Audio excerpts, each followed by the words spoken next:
Hello guys, तो मैं आज आपको बताने वाला हूँ कि सीईटी का जो सीनियर सेकेंडरी वाला फॉर्म है कैसे अप्लाई करें। उसके लिए आपको सबसे पहले एसएसओ ओपन करनी।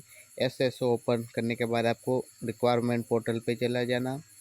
रिक्वायरमेंट पोर्टल पे चले जाने के बाद आपको वन टाइम रजिस्ट्रेशन करना। वन टाइम रजिस्ट्रेशन के बाद में आपको OTR KYC कंप्लीट करने के बाद में आपको यहाँ पर आना है वापस रिक्वायरमेंट पोर्टल पे, और आपको नीचे की तरफ स्क्रॉल करना। ऑन गोइंग रिक्वायरमेंट लिखा हुआ है, यहाँ पर आप सबसे नीचे देखोगे तो common eligibility test senior secondary level लिखा हुआ होगा। इस पर अप्लाई नाउ, इस पर क्या करना, क्लिक करना। क्लिक करने के बाद में यहाँ पर कॉमन एलिजिबिलिटी टेस्ट लिखा हुआ है, इस पर क्लिक करना है। आपके पास इस तरह का पेज आ जाएगा। ये फॉर्म 4 स्टेप में कंप्लीट होगा। फर्स्ट स्टेप में बेसिक डिटेल्स, सेकंड जो स्टेप है इसमें पर्सनल डिटेल्स, उसके बाद में थर्ड है क्वालिफिकेशन, और फोर्थ है इसमें आइडेंटिफिकेशन। यहाँ पर उसमें फोर्थ वाले में आपको फ़ोटो और सिग्नेचर अपलोड करना है, और थर्ड वाले में आपको 10th एंड 12th की जो मार्कशीट है उसके अकॉर्डिंग आपको रोल नंबर और फिर आपके जो परसेंटेज और पासिंग ईयर सेलेक्ट करना है।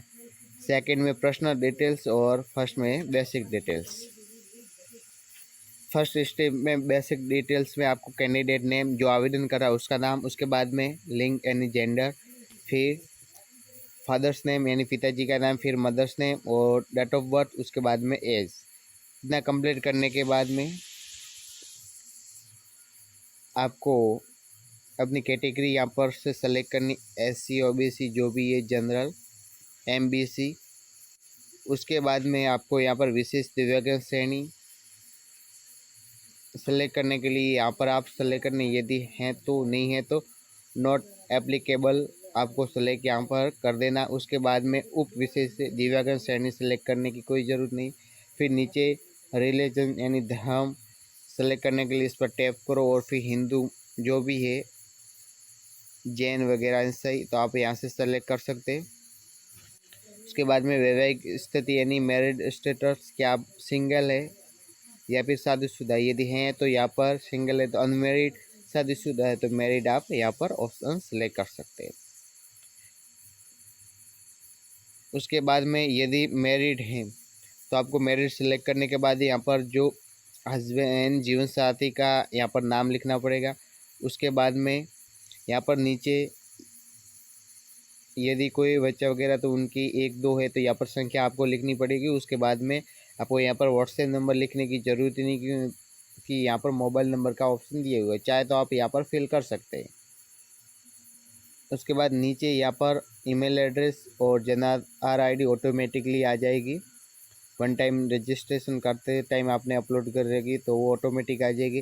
फिर यहाँ पर अप्लाइंग फॉर यानी के लिए आवेदन करते हैं, क्या आप यहाँ पर राजस्थान के अनुसूचित क्षेत्र से हैं, यदि हैं तो यस करना, नहीं है तो नो करना। यस करोगे तो आप जब अपना डिस्ट्रिक्ट सेलेक्ट करोगे, यदि अपने डिस्ट्रिक्ट का नाम उसमें आ रहा है तो वो अनुसूचित क्षेत्र से संबंधित है, यदि नहीं आ रहा तो आपको वापस यहाँ पर नो करना पड़ेगा।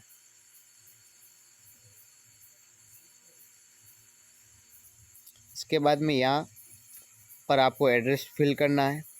सबसे पहले आपको यहाँ पर अपना गांव, उसके बाद में पोस्ट, फिर आपको तहसील और डिस्ट्रिक्ट। यहाँ पर नीचे सिलेक्ट आपको स्टेट सेलेक्ट करना है, उसके बाद में डिस्ट्रिक्ट सेलेक्ट करना, और यहाँ पर गांव या सिटी का, जहाँ पर आप शहर में रहते हो शहर का या सिटी का नाम लिख दो। गांव से हो तो यहाँ पर गांव का नाम लिखना। नीचे आपको पिन कोड, फिर फ़ोन नंबर। फ़ोन नंबर लिखने की ज़रूरत नहीं, वैसे आप चाहे तो लिख भी सकते हैं। इसके बाद आपको क्या करना है, यहाँ पर वेरीफाई बाय कैंडिडेट नीचे लिखा हुआ नेक्स्ट, इस पर क्लिक करना है। नेक्स्ट पर क्लिक करने के बाद में यहाँ पर आपको यस करना है।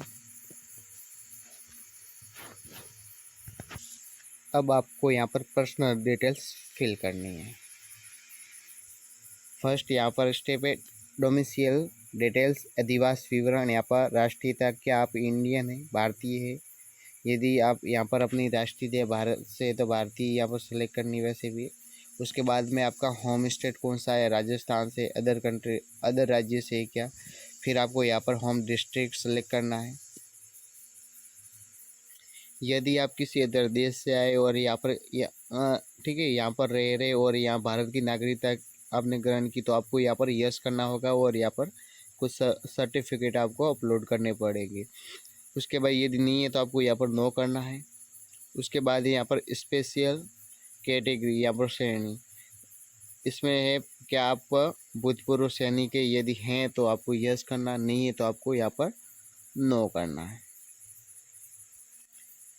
फिर आगे ऑप्शन है कि आप उत्कृष्ट खिलाड़ी है, यानी आप स्पोर्ट्स पर्सन, यानी यदि आप नेशनल लेवल के खिलाड़ी या इंटरनेशनल के हैं तो आपको यहाँ पर यस करना और यहाँ पर डॉक्यूमेंट्स और किस खेल से संबंधित है वो यहाँ पर आपको डिटेल्स फिल करनी होगी। उसके बाद में आपको नीचे यहाँ पर जाना है कि आप मौजूदा राज्य सरकार के कर्मचारी स्थायी, यदि हैं तो आपको यस करना, नहीं है तो आपको यहाँ पर नो सेलेक्ट करना है। यहाँ पर do you want any additional age relaxation, क्या आपको एज में छूट चाहिए, और छूट चाहिए तो क्यों चाहिए, तो आपको यहाँ पर सेलेक्ट ऑप्शन है, इस पर क्लिक करके आपको सेलेक्ट कर, ठीक है, यहाँ से जो भी आपका क्यों आप एज में छूट लेना चाहते आपको यहाँ से ऑप्शन सेलेक्ट करना। यदि नहीं चाहिए तो लास्ट वाला ऑप्शन है नॉट एप्लीकेबल, इस पर क्लिक करना है। इसके बाद में आपको यहाँ पर नेक्स्ट पे क्लिक कर देना है।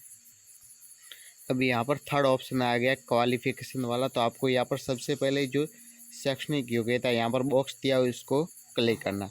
फिर नीचे की तरफ आपको यहाँ पर स्क्रॉल करना। सबसे पहले यहाँ पर सेकेंडरी, यानी आपने 10वीं की थी वो 10वीं, यहाँ पर विषय ग्रुप यहाँ पर नॉट कैपेबल लिखना है। उसके बाद में यहाँ पर कौन सी बोर्ड से किए, राजस्थान ओपन से किए, जैसे भी किए, RBS से किए, आपको यहाँ पर उसका नाम सेलेक्ट करना। फिर आपको यहाँ पर रोल नंबर के बाद में यहाँ पर पास में पासिंग ईयर, आपको परिणाम परसेंटेज सेलेक्ट करना। परसेंटेज सेलेक्ट करने के बाद में यदि परसेंटेज से तो ग्रेड से जो भी आपको सेलेक्ट करना।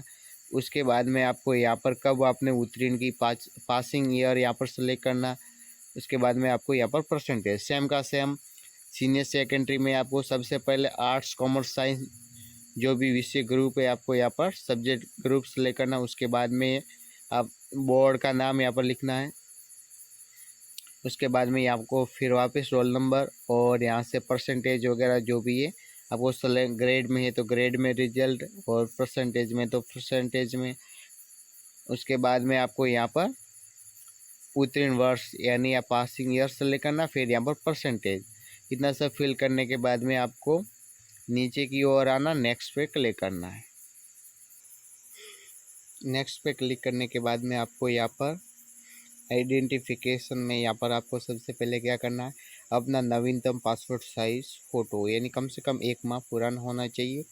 यहाँ पर आपको फ़ोटो सेलेक्ट करने और MB साइज़ में यहाँ पर 50 KBC से कम नहीं होना चाहिए और 100 KB से ज़्यादा नहीं होना चाहिए। JPG और JPEG दोनों टाइप में आप यहाँ पर अपलोड कर सकते हैं।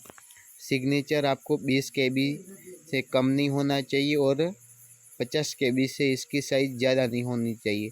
टाइप में JPEG और JPG दोनों फॉर्मेट में आप यहाँ पर अपलोड कर सकते हैं।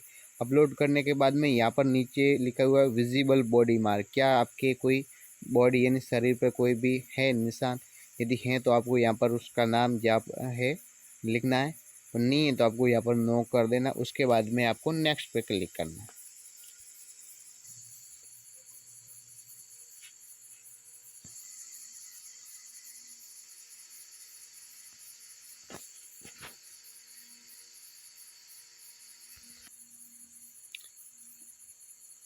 नेक्स्ट पे क्लिक करने के बाद में आपके पास इस तरह से जो आप फॉर्म फिल किया था पूर्ण रूप से आ जाएगा।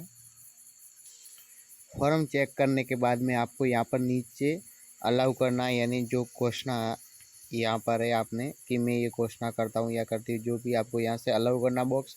फिर उसके बाद में आपको फाइनल सबमिट करना है। फाइनल सबमिट करने के से पहले आप फॉर्म अच्छी तरह से पढ़ लेना। यदि कोई मिस्टेक है तो आप अपडेट पे जाके आओ उसको सुधार लेना। यदि नहीं है तो आपको फाइनल सबमिट करना। फाइनल सबमिट करने के बाद में आपके पास एक OTP आएगा, वो OTP इसमें फिल करना। OTP फिल करने के बाद में आपके पास कंप्लीट फॉर्म आ जाएगा, वो आपको PDF में शो होगा और फिर वहाँ